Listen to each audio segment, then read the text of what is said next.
લીલાછમ ખેતરોની વચ્ચે લહેરાતો મોતનો સામાન.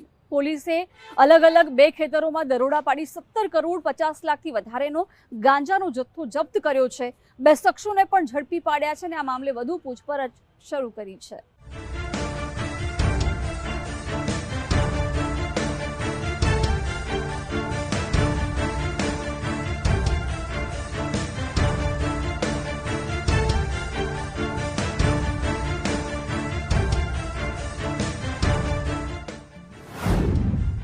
સુરેન્દ્રનગર પોલીસના ઇતિહાસની સૌથી મોટી રેડ. કસવાળી ગામે બે ખેતરમાંથી ઝડપાયો નશાનો સામાન. કપાસ, એરંડા, તુવેરની આડમાં ગાંજાનું વાવેતર.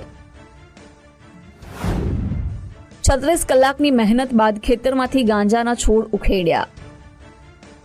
સુરેન્દ્રનગર જિલ્લાના સાયલા તાલુકામાંથી માદક દ્રવ્યોની હેરાફેરી સાથે ગાંજાનું વાવેતર પણ અવારનવાર ઝડપાઈ છે. સુરેન્દ્રનગર સ્પેશિયલ ઓપરેશન ગ્રુપના અધિકારીને તુવેર, કપાસ અને એરંડા સહિતના વિવિધ પાકની આડમાં નશાકારક સામાનનું મોટા પાયે વાવેતર થયાની બાતમી મળી. સુરેન્દ્રનગર એસઓજીના જવાનો અને ધજાળા પોલીસની ટીમે માહિતીની ખરાઈ કર્યા બાદ સંયુક્ત કાર્યવાહી કરતા બે અલગ અલગ સ્થળે દરોડો પાડ્યો, જેમાં કસવાળી ગામે સંજય તાવિયાના ખેતરમાં રેડ પાડવામાં આવી. અહીં એરંડા અને કપાસની આડમાં ગાંજાનું મોટા પાયે વાવેતર કરાયું હતું. ગ્રામ રક્ષક દળના જવાનોએ 36 કલાક સુધી મહેનત કરીને ખેતરમાં ઉગેલા ગાંજાના 550થી વધુ નાના અને મોટા છોડ ઉખેડી કાઢ્યા. આ લીલો ઉપરાંત કેટલોક સૂકો ગાંજો સહિત 3036 કિલો વજન જપ્ત કર્યું. આ ઝડપાયેલા ગાંજાની બજાર કિંમત અંદાજે 15 કરોડ 18 લાખ રૂપિયાથી વધુની થાય છે.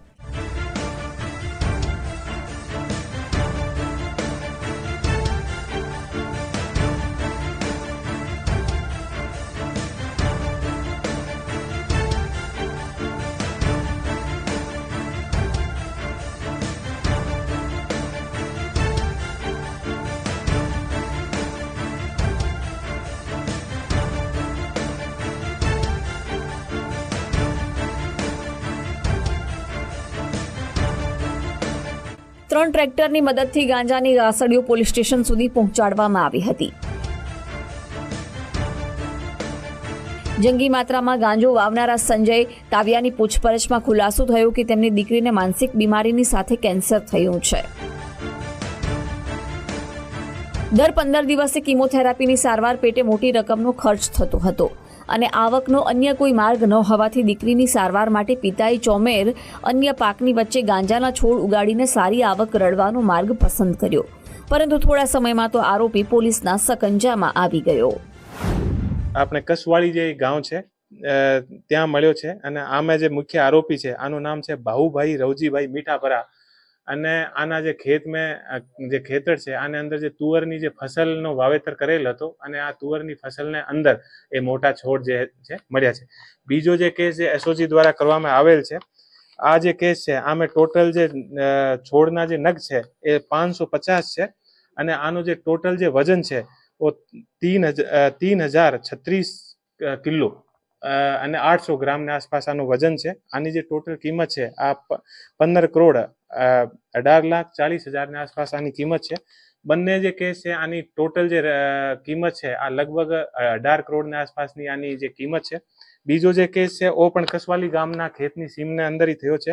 આનો જે મુખ્ય આરોપી છે એ સંજયભાઈ ભોપાભાઈ તાવિયા છે અને એ જે બંને આરોપી છે એ પોલીસ દ્વારા અત્યારે પોલીસની કસ્ટડીમાં છે. ધજાળા પોલીસે સંજય તાવિયાના ખેતરથી થોડેક જ દૂર આવેલા કસવાળી ગામના બીજા એક ખેતરમાં પણ દરોડો પાડ્યો. ભાવુભાઈ મીઠાપરાના ખેતરમાંથી પણ મોટા પ્રમાણમાં ગાંજાનો જથ્થો મળી આવ્યો. તુવેરના છોડના વાવેતર વચ્ચે અંદાજે 120 જેટલા ગાંજાના છોડવાઓ મળી આવ્યા, જેનું વજન અંદાજે 471 કિલો અને 800 ગ્રામ ગાંજા જેટલું થયું.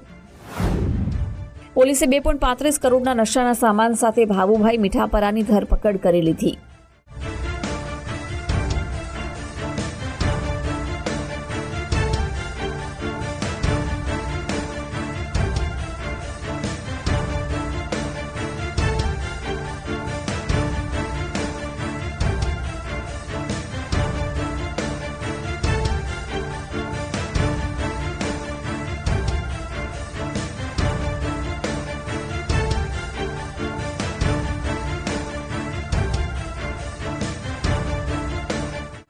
આ ગાંજાના છોડ જમીનમાંથી કાઢવા માટે પોલીસે 12 ગ્રામ રક્ષક દળવાન જવાનોની મદદ લેવી પડી હતી. આ શખ્સોએ ગાંજો પહેલીવાર વાવ્યો હતો કે અગાઉ પણ વાવેતર કરતા હતા.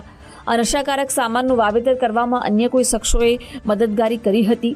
આ ગાંજો આગળ કોને કોને અને કેટલી રકમમાં વેચવામાં આવતો હતો? આવા તમામ સવાલોના જવાબ મેળવવા માટે પોલીસના ઉચ્ચ અધિકારીઓએ ઝડપાયેલા બંને શખ્સો ભાવુભાઈ અને સંજય તાવિયાની આકરી પૂછપરછ હાથ ધરી છે. આ વિસ્તારમાં તમારી સાચી વાત છે કે વારંવાર રેડ થાય છે અને જે એરિયા જે છે આમે વારંવાર એ કેસ થાય છે, એટલા માટે અમારે ધ્યાનમાં પણ છે. એટલા માટે પોલીસ વારંવાર આ એરિયાની રેકી અને અમે આ એરિયામાં જે લોકલ બાતમી હોય આ બાતમી આધારિત કાર્યવાહી કરી રહી છે અને પોલીસને અમે સફળતા પણ મળી રહી છે. આટલી મોટી માત્રામાં ગાંજો પકડાય છે, આની પાછળ બીજા પણ હશે ને? આટલો મોટો ગાંજો છે તો એવા કોઈ પણ ઇસ્યુ યા એવા કોઈ પણ મુદ્દા અમને મળશે તો આની અત્યારની બંને આરોપી જે છે એ પકડાઈ ગયા છે. આની પૂછપરછ કરવામાં આવશે અને પૂછપરછમાં જે પણ વસ્તુ અમને મળશે આ ઉપર આગળની કાર્યવાહી થશે. અગાઉના જે કેસો થયા છે ઈ મહિલા કોઈ આરોપી પાછા આના ખેતર એમના ખેતરમાં અત્યારે એવો બધો તપાસનો વિષય છે. અત્યારે 2 આરોપી પકડ્યા છે અને આમે કોઈ બીજા જે આગળના કેસના કોઈ આરોપી આને અંદર ખુલશે યા નામ આવશે યા ધ્યાનમાં આવશે તો આના ઉપર પણ કાર્યવાહી કરશે. રાજ્યના ગૃહમંત્રી હર્ષભાઈ સંઘવીએ નશાકારક દ્રવ્યોનું ઉત્પાદન, હેરાફેરી કે વેચાણની પ્રવૃત્તિ સાથે સંડોવાયેલા શખ્સો સામે કડક કાર્યવાહી કરવાના આદેશ આપ્યા છે. જેના પગલે વરિષ્ઠ અધિકારીઓના સીધા માર્ગદર્શન હેઠળ યુવાધનને બચાવવા ડ્રગ્સ અને ગાંજા સહિતનો નશાકારક પદાર્થ વેચતા કે હેરાફેરી કરતા તત્વો પર સકંજો કસવામાં આવ્યો છે. સુરેન્દ્રનગરના પોલીસ વડા પ્રેમસુખ ડેલુએ ધજાડા પોલીસ અને એસઓજીના જવાનોને 5100 રૂપિયાનું રોકડ ઇનામ આપી પ્રોત્સાહિત કર્યા.